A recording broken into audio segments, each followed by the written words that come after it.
माननीय प्रधानमंत्री जी और बहुत सारी शुभकामनाएं इन सभी को। आज हर भारतवासी ये महसूस कर रहा है कि माननीय प्रधानमंत्री जी ने हम सब में भारतीय होने के गर्व को पुनर्जीवित किया है। विश्व में भारत के सम्मान के लिए मस्तक ऊंचा रखने का विश्वास दिया है। इस ड्रोन महोत्सव के द्वारा आपने माननीय प्रधानमंत्री जी न सिर्फ एक बार फिर युवाओं के, हर भारतीय के सपनों को हौसलों की उड़ान दी है, बल्कि 21वीं सदी के नए भारत के मिजाज को विश्व आकाश में एक बुलंद पहचान भी दी है। हमारा विनम्र अनुरोध है माननीय प्रधानमंत्री जी आपसे कि कृपया हम सबका मार्गदर्शन करें।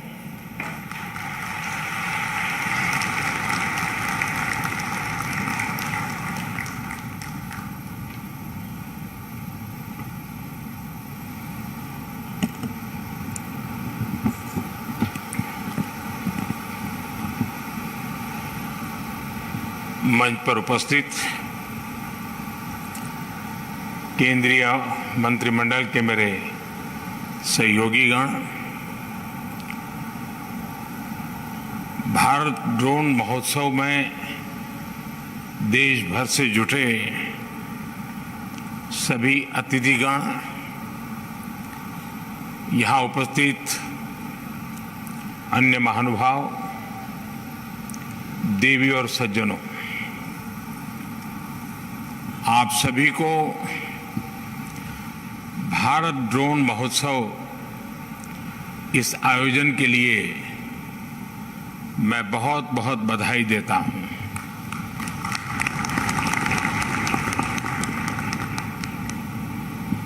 मैं देख रहा हूं कि सभी वरिष्ठ लोग यहां मेरे सामने बैठे हैं।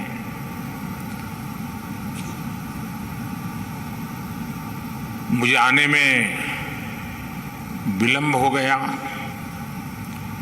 विलंब इसलिए नहीं हुआ कि मैं देर से आया, यहां तो मैं समय पर आ गया था, लेकिन ये ड्रोन की जो प्रदर्शनी लगी है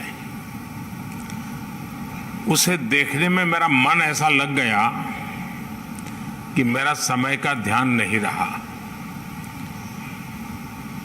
इतना लेट आया, फिर भी मैं मुश्किल से 10% चीजों को देख पाया और मैं इतना प्रभावित हुआ। अच्छा होता मेरे पास समय होता, मैं पूरा एक एक स्टॉल पे जाता, हर नौजवानों ने जो काम किया है उसको देखता, उनकी कथा सुनता। सब तो नहीं कर पाया, लेकिन जो भी मैं कर पाया, मैं आप सबसे आग्रह करूंगा,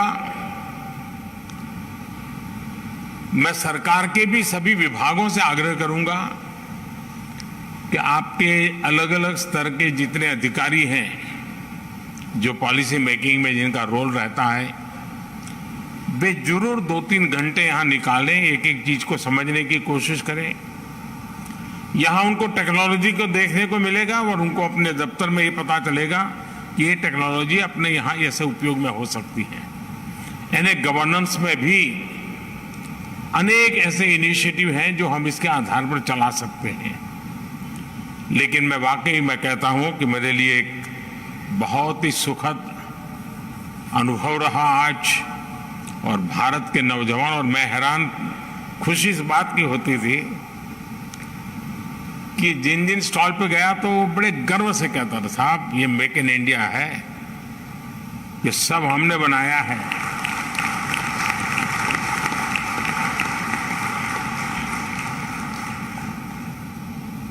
साथियों, इस महोत्सव में देश के अलग अलग हिस्सों से आए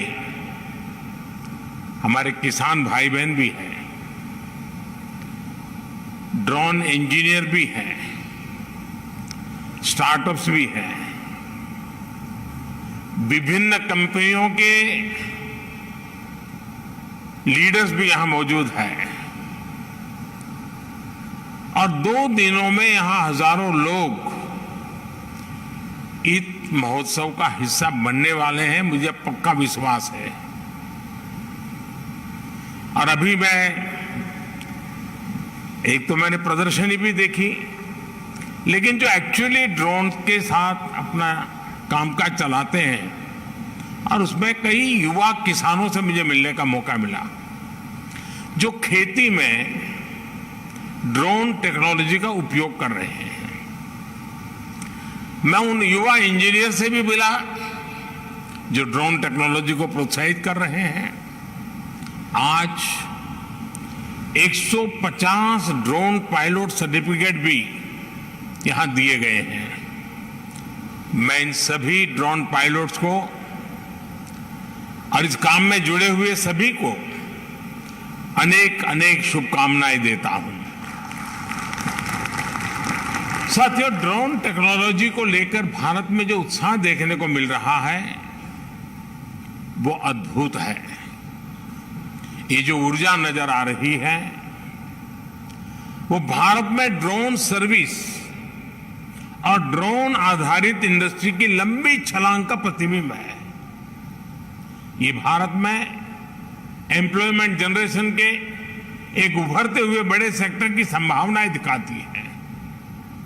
आज भारत स्टार्टअप पावर के दम पर दुनिया में ड्रोन टेक्नोलॉजी का सबसे बड़ा एक्सपर्ट बनने की ओर तेज गति से आगे बढ़ रहा है।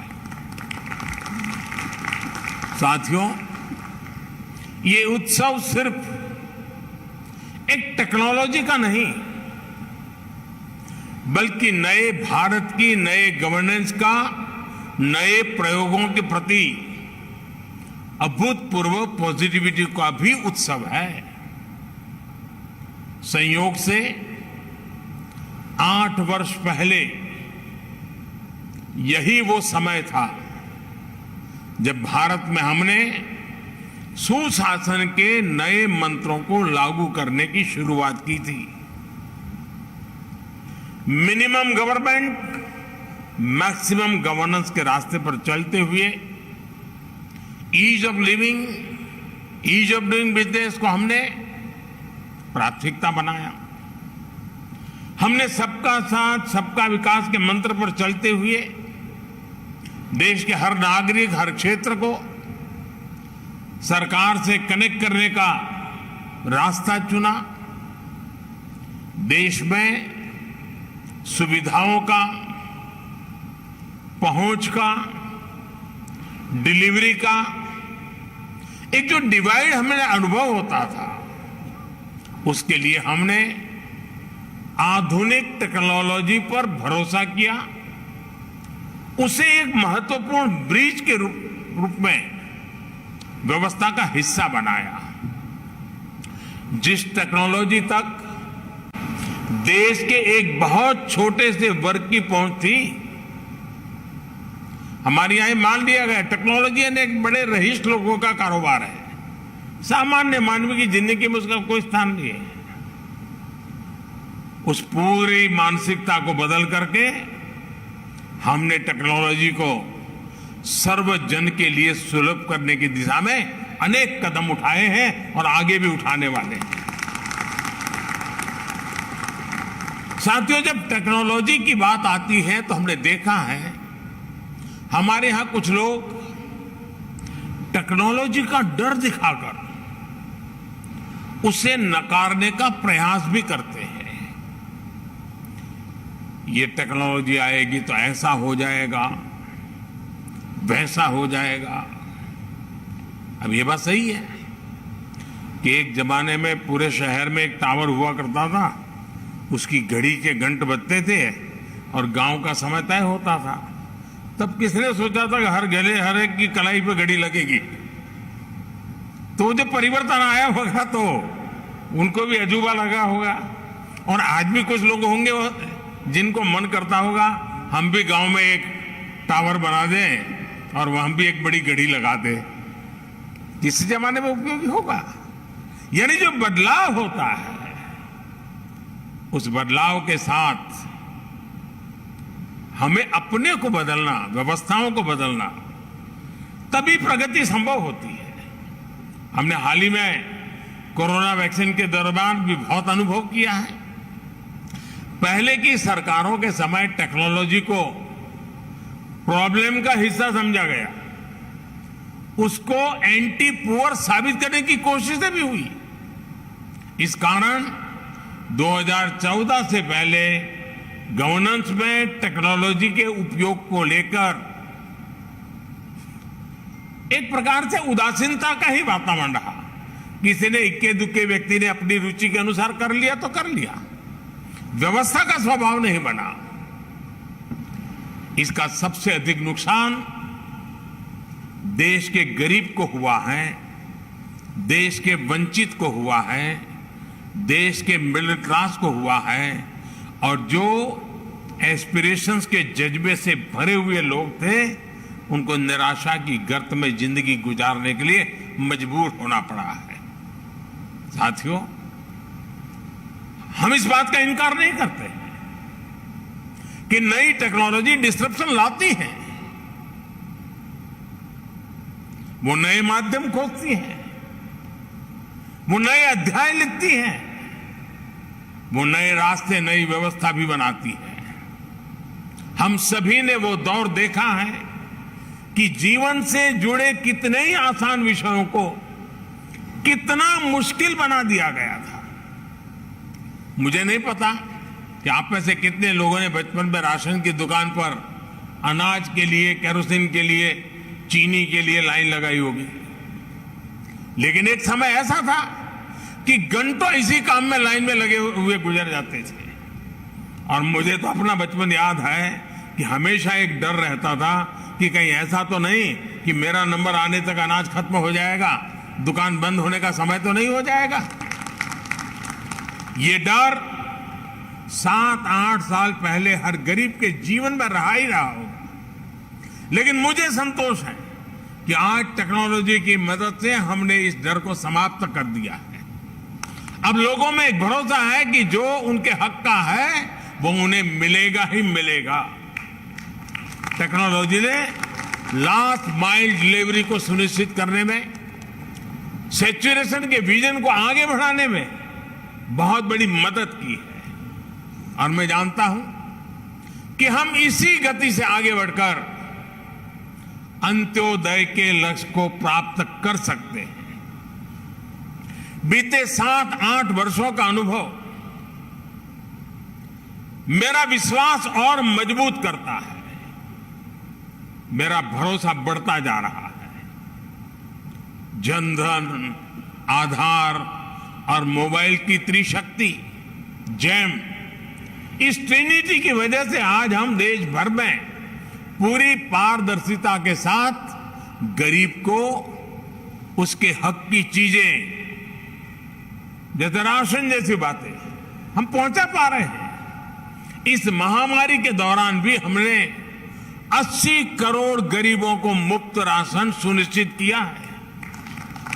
साथियों, ये हमारे टेक्नोलॉजी सॉल्यूशन की करेक्टली डिजाइन करने, एफिशिएंटली डेवलप करने और प्रॉपरली इंप्लीमेंट करने की शक्ति है कि आज भारत दुनिया का सबसे बड़ा वैक्सीनेशन अभियान सफलता से चला रहा है। आज देश ने जो रोबोट्स यूपीआई फ्रेमवर्क डेवलप किया है, उसकी मदद से लाखों करोड़ रुपए गरीब के बैंक खाते में सीधे ट्रांसफर हो रहे हैं। महिलाओं को, किसानों को, विद्यार्थियों को अब सीधे सरकार से मदद मिल रही है। 21वीं सदी के नए भारत में, युवा भारत में, हमने देश को नई स्ट्रेंथ देने के लिए, स्पीड और स्केल देने के लिए टेक्नोलॉजी को अहम टूल बनाया है। आज हम टेक्नोलॉजी से जुड़े सही सॉल्यूशन डेवलप कर रहे हैं और उनको स्केल अप करने का कौशल भी हमने विकसित किया है।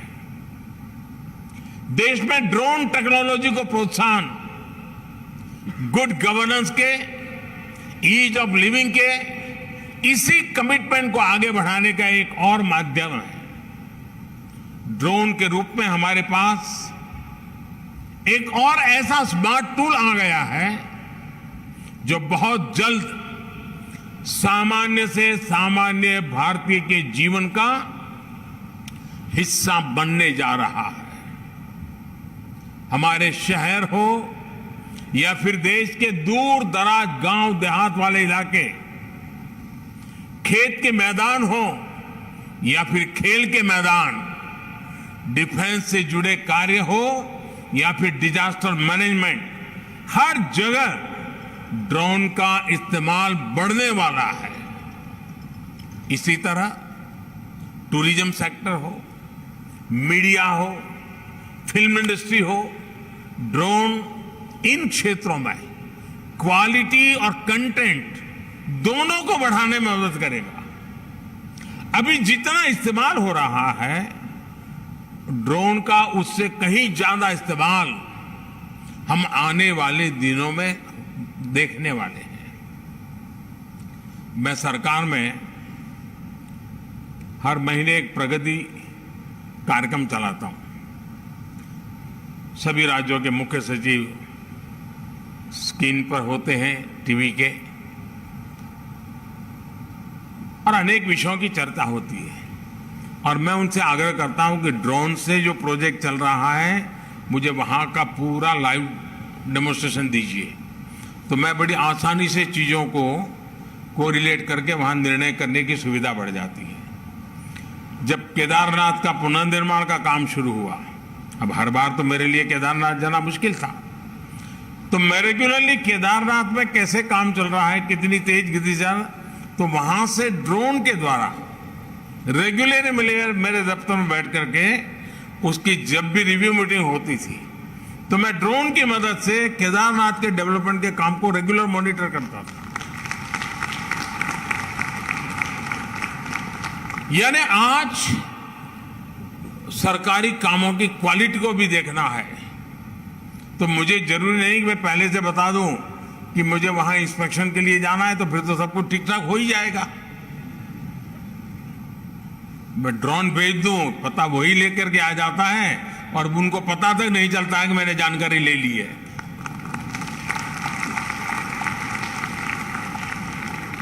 साथियों, गांव में भी किसान के जीवन को आधुनिक, सुविधाजनक, अधिक संपन्न बनाने में भी ड्रोन टेक्नोलॉजी महत्वपूर्ण भूमिका निभाने वाली है। आज गांवों में अच्छी सड़कें पहुंची हैं, बिजली पानी पहुंचा है, ऑप्टिकल फाइबर पहुंच रहा है, डिजिटल टेक्नोलॉजी का अभूतपूर्व विस्तार हुआ है। लेकिन फिर भी गांव में जमीन से जुड़े, खेती से जुड़े अधिकतर काम के लिए पुराने सिस्टम से काम चलाना पड़ता है।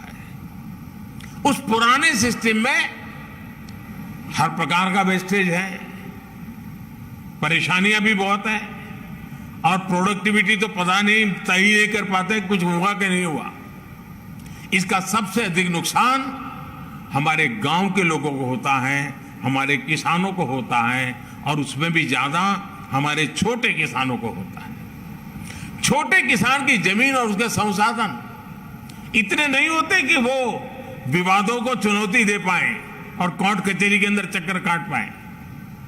अब देखिए, लैंड रिकॉर्ड से लेकर सूखा, बाढ़ राहत में, फसल के डैमेज तक हर जगह रेवेन्यू डिपार्टमेंट के कर्मचारियों पर ही व्यवस्था निर्भर है।